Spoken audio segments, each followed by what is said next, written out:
Hello, I'm Nari McDiarmid here at Future of Mining in Perth 2025, and it's great to be speaking to Chung Chen, Manager of Operation Planning with Iluka Resources. And Chung, let's take a look at the future of mining. What are you seeing as the future trends in terms of technology? Yeah, so in terms of technology, I'm pretty passionate about all the new technology coming through in the industry. So the buzzword at the moment, generative AI. But what does that mean? It's actually meaning like make use of the data and try and sort of be more efficient with it, optimize your supply chain and value chain and capture those values. I see that growing quite quickly, but I feel like, in some businesses, some mining industry businesses are going to be better placed to do that than others. And what I mean by that is those who have sort of understanding about how to handle data as an asset, modularize that, and then make use and reuse of that data to capture value. So I see the trend as the mining industry to move towards automating and optimization.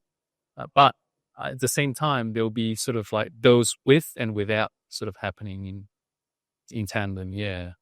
Well, one thing you mentioned, Chung, was that some businesses will do this better than others. And what role do you see leadership playing in adapting to technological Yeah. Look, advances?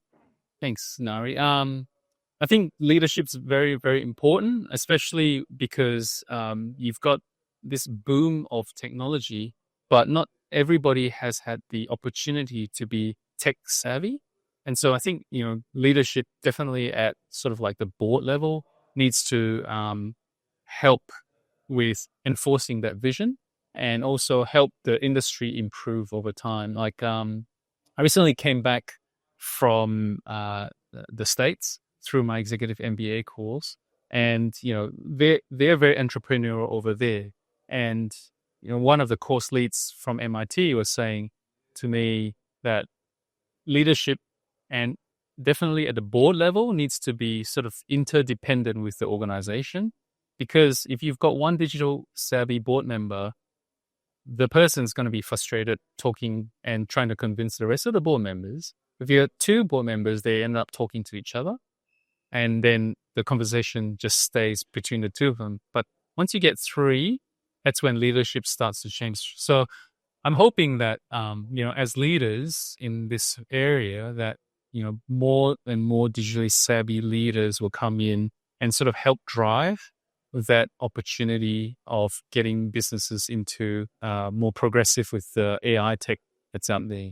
How are you finding the conference so far? Oh yeah, it's a great buzz of energy. I think that, some of the content around future workforce, that's going to be so important in this trend. As I mentioned, as people progress through their careers, that technical and digital savviness is going to sort of come through. And then eventually when they get into leadership position, then that's where they have the ability to change things.